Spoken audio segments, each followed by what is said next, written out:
Welcome back to Comics Fantastic History. I am joined today by very frequent guest, Ross Aiken from Stop Let's Team Up. Even though you've been on a long time and many episodes, still tell the fans a little bit about you for those who've never heard of you before. I'm Ross Aiken. I'm the host of Stop Let's Team Up. Team Up about it's a podcast about team ups in comics or any team up. I've done a cartoon or two, and which I also have other podcasts in it. Kirby Evans, Captain Carrot podcast, Zoo Crew Review, and Opal City Confidential, my Starman podcast. And I also do Gallifrey's Most Wanted. That's more rare, but I still do that as well. Ross, we've done quite a few creative shows in the past, like Bob Brown, Marie Severin, Jim Shooter. I think we did Steve Gerber at one time. Yep. Why should fans care about creators who haven't been around in a long time, probably haven't heard about them, and have never read a comic book done by them?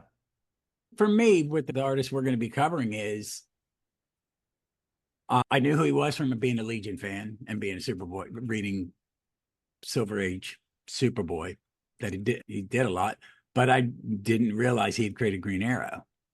So I have the Green Arrow Golden Age Omnibus Volume 1, and I'm reading it, and I'm like going, wow, this is really good art, incredibly good. And then I didn't realize that he was the creator of that and so many other things. So that's that Golden Age omnibus, right? Yeah.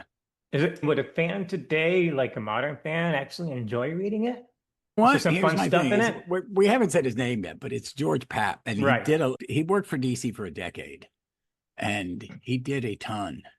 Yeah, I think you do, because I think I will always a caveat with Golden Age comics. Sometimes the art's rushed. These guys were knocking out 2-3 pages a day, which nowadays an artist takes a week to draw a page. They're rushing it. And there are artists who I think are great, like Joe Kubert. Some of his early Golden Age is really hard to look. It's rough. I have a little bit of problem sometimes with Mort Naudel for when he's doing Green Lantern. It's a little rough. But Paps is just crisp, and the stories are really, they're one and dones, and it's very Batman. It's very Batman. It is, because Green Arrow doesn't even have an origin until 3 years into his more fun run, because they just wanted another Batman book, and that's what they did. But it was a little, because I find reading early All-Star comics sometimes hard to read because they're choppy. But when you get to a later era of them, it's in on this, I think. But if you've ever read a Seven Soldiers story from Leading, then those have been reprinted. For the most part, the art's a little better for that company, for that book. And that's the same with the Green Arrow, because I know when he goes off to war, flipping through the book, it's George. Oh, he must be in the war, because the art is not as good as it is. It's good, but they're really well written for a Golden Age comic. I'd put them up with some of the better ones. They're about 10 to 12 pages. They're very dense, and they get a lot done in a story. Because Pap drew not only the more fun appearances, he also drew the Green Arrow is also one of the regulars in World's Finest. And Green Arrow is one of only 5 characters whose series was not interrupted by Anything else? by the scare. Let's Yes. call it. I was trying to explain to my wife in the car who Wortham is. Yeah, Dr. Wortham. Yeah, piece of shit. Yeah. He's one of those guys that go, this is causing your kids to be delinquents and whatever. And he thought it was William Gaines's comic books, and all comic books were just killing the moral turpitude of our children. But Green Arrow never stopped. It was Green Arrow, Aquaman, Superman, Batman, Wonder Woman, Flash. And that says a lot.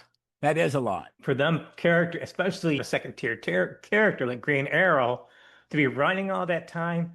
In 2 books. But Pap also created Roy Harper, Congo Bill, Bizarro, General Zod, The Phantom Zone, Gold Kryptonite, Pete Ross, Phantom Zone Projector, Babel the Super Monkey, Monel, because he had a lot of Superboy Legion stuff. Did Superboy and Green Arrow simultaneously. I don't think he does, but with Superboy, I don't know if it was always him. Like every issue, I think maybe it jumped around. I don't know. I've not I know a lot of the Superboy I read that were coming out during the Silver Age Legion are definitely George Papp. He And did once in a blue moon, he'd pop over and do a Legion comic. he did the Superboy stuff from about 58 to 68. And like you said, he was in the service, and his career ended like a bunch of other people in 68 during a labor dispute when they wanted to get health care and retirement benefits. Did he ever recover from that? I mentioned him to fans, and they're like, "Who is he?" It's hard to explain because you probably have only, unless you've read old Legion and old Superboy or old Green Arrow, you don't because he left He, he, at the he, beginning of right before the Bronze Age. he did commercial art advertising after he left the DC Comics, but he never did comics again. Some of the other creators involved with this was Wayne Boring, Jim Mooney, Otto Binder, and Jerry Siegel, who were all let go. And these were mainstays of DC at the time. They've been around for a long time. Every one of them started or at the least late 30s. Did you like his Green Arrow stuff better or his Legion stuff better? I'm actually think the Green Arrow is much better. I think that trade, that omnibus is really good. They haven't done a second one. They need to do four. Is there more scheduled? Do you know? No, this because one was, I've got a first printing of number one and they reissued it this year. So if they reissued one, I'm hoping they do a two, and that wouldn't even get a two would get to Jack Kirby's because they have this is own Jack did it at Late he took 50s. late 50s, yeah. So he did it for a little bit, and Just then before I he don't know if returned to Pat came Marvel. back. I'm really not sure when Pat came back because I'm really discovering this for the first time. These things have not been were there? No, they're not even in archives. I don't think Green Arrow got an No. archive. There Uh, was a Kirby trade every now and then for the Kirby stuff, which s- is it's okay. so did Pap's art change much over the decades from the Golden Age going up into the 60s, or was he pretty Well, much the no, same I'm artist? a little change stylistically. Green Arrow has a little. There are things that he does in Green Arrow that he doesn't do in Superboy, and I think it's an aesthetic. Maybe I don't know because Green Arrow's kind of square jawed. There are a little more straight lines. It's a little different than Superboy. Remember, because they all had to. Superman could not be drawn radically different from one book to the other. And I can look at Wayne Boring and Kurt Swan side by side, and they look very different to me, but to the average reader, they wouldn't. Unlike So, today, where you can have multiple yeah, iterations of Superman and all the characters and nobody cares. But yeah. So they they had were a like, yeah, back then they had to have a corporate look to everything. God, man, yeah. They just true. They would have these books, the style guides.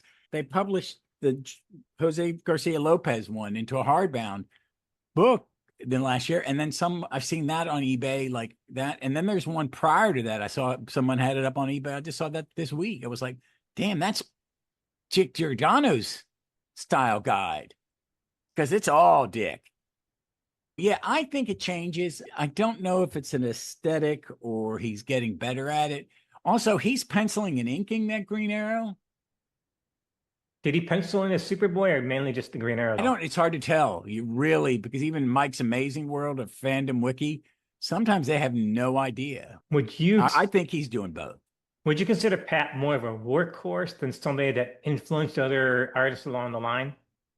Yeah, I think he was a workhorse with a higher quality.